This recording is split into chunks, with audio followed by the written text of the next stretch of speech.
भाई कार्टून के कुछ एपिसोड ऐसे होते हैं जो हमें हमेशा याद रहते हैं अपने इंटरेस्टिंग और फनी होने की वजह से।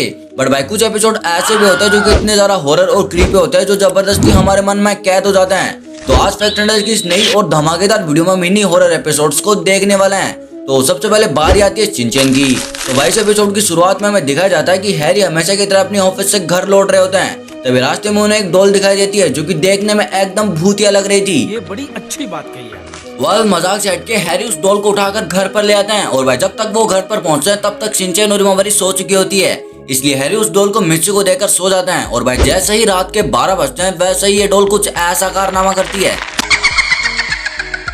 बस इतने में डर गए। अरे अभी तो वीडियो की शुरुआत हुई है, आगे तो और भी ज्यादा खतरनाक एपिसोड्स हैं। तो भाई आगे होता कुछ ऐसा है कि डॉल रास्ते में कुछ किले फेंक देती है और उसी टाइम पर हमारा प्यारा शिनचैन बाथरूम के लिए जा रहा होता है और भाई शिनचैन को देखकर इस डॉल के मन में ऐसे ख्याल जागते हैं। हाँ, चढ़ जाओ इसके ऊपर, इन्हें दबाओ और दर्द से पागल हो जाओ। लेकिन भाई डॉल का पोपट तो तब होता है जब हमारा प्यारा शिनचैन साइकिल पर आ रहा होता है। और भाई जैसे सुबह होती है तब मिर्ची और हैरी के मुखड़े थोड़े उखड़े उड़े लग रहे थे और वो आपस में लड़ भी रहे थे और भाई उनके लड़ने का कारण ये भूतिया डॉल थी। तुम्हें कैसे पता चला? अरे मुझे सब पता है। और भाई आगे होता कुछ ऐसा है कि एंट्री होती है हिमावरी की और भाई हिमावरी के आते ही सारी की सारी लड़ाई खत्म भी हो जाती है और हैरी हिमावरी को वो भूतिया डॉल गिफ्ट कर देता है। जिसके बाद हिमावरी कुछ देर तो उस डॉल के साथ खेलती है बट कुछ देर बाद उसे फेंक देती है और फिर आता है हमारा सिग्मा बॉस शिनचैन और शिनचैन और हिमावरी मिलकर उस डॉल का कुछ ऐसा हाल करते हैं। मतलब पहले तो ये डॉल भूतिया लग रही थी लेकिन अब ये डॉल हाँ वैसे ही दिख रही है। और भाई ये एपिसोड फनी तो था लेकिन इसके कुछ कुछ सीन बहुत ही ज्यादा डरावने थे जो कि बच्चों के लिए ठीक नहीं थे,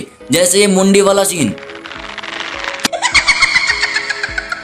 वह इसके बाद बात आती है टॉम एंड जेरी की। तो भाई टॉम एंड जेरी शो का ये एपिसोड बहुत ही ज्यादा हॉरर और क्रीपी था। तो भाई इस एपिसोड की शुरुआत में हम देखते हैं कि आसमान की ऊंचाई से एक चीज आकर गिरती है जिसको देखने के लिए जेरी उसके पास आता है और उसके अंदर लिक्विड जैसी एक चीज निकलती है जो कि अचानक ही बाहर होकर जेरी का रूप धारण कर लेती है। मतलब भाई ये स्पेस की छतरी नागिन थी। तू समझा?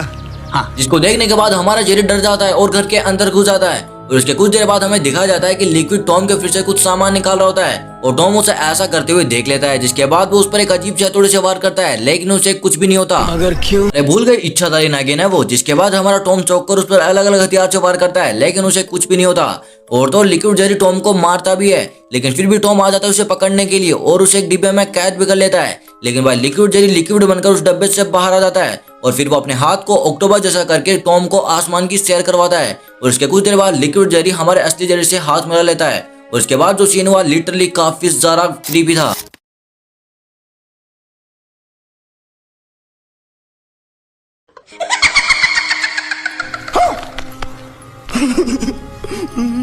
इसके बाद टॉम अपनी मालकिन को इन सभी चीजों के बारे में बताता है लेकिन वो उसकी बात नहीं सुनती है। इसके बाद लिक्विड जेरी टॉम में बदल जाता है और भाई टॉम और जेरी उससे डरकर उसके स्पेसशिप में बैठ जाते हैं और आसमान की ऊंचाइयों में कहीं उड़ जाते हैं और लास्ट में लिक्विड टॉम की मालकिन को देखकर कुछ ऐसा रिएक्शन करता है।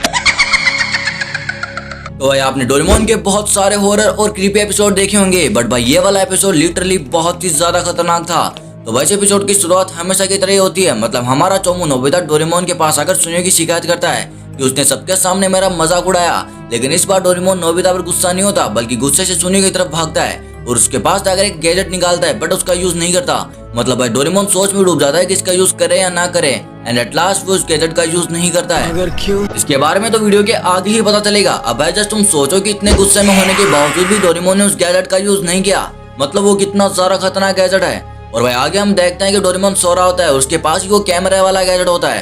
तभी नोबिता की एंट्री वहां पर होती है और नोबिता सोचता है कि ये कोई नॉर्मल कैमरा है, इसलिए वो डोरेमोन के उस कैमरे से फोटो क्लिक करता है। तभी उसे खतरनाक वाला शौक लगता है और उस कैमरे में से डोरेमोन की डॉल निकलती है और उसे देखकर वो बहुत ज्यादा खुश होता है और अपने पेरेंट्स की भी उसी कैमरे से फोटो क्लिक करता है और उसे वैसा ही शौक लगता है लेकिन उस पर ज्यादा ध्यान नहीं देता। और फिर नोबिता उन तीनों डॉल को इकट्ठा करके शिजुका को गिफ्ट कर देता है और जब डोरेमोन को ऐसा पता लगता है तो वो काफी ज्यादा डर जाता है और फिर डोरेमोन नोबिता को उस गैजेट की हिस्ट्री भी बताता है और कहता है कि ये गैजेट इतना ज्यादा खतरनाक है कि इसका प्रोडक्शन भी अब बंद कर दिया गया है। और फिर डोरेमोन उसी कैमरे से नोबिता की भी फोटो क्लिक करता है और उसकी जो डॉल निकलती है उस पर एक छोटी सी सुई चुभोता है और भाई सुई चुभोते ही नोबिता को खतरनाक वाला दर्द होता है। जिसके बाद नोबिता भी समझ जाता है कि ये गैजेट बहुत ही ज्यादा खतरनाक है। जिसके बाद डोरेमोन और नोबिता दोनों मिलकर शिजुका के घर जाता है बट अनफॉर्चुनेटली शिजुका ने वो डॉल जैको और अपनी कजन को गिफ्ट कर दी थी। जिसके बाद नोबिता और डोरेमोन उन दोनों को ढूंढने लग जाता है लेकिन रास्ते में डोरेमोन के साथ ऐसी ऐसी चीजें हुई जिसके बारे में हम सोच भी नहीं सकते।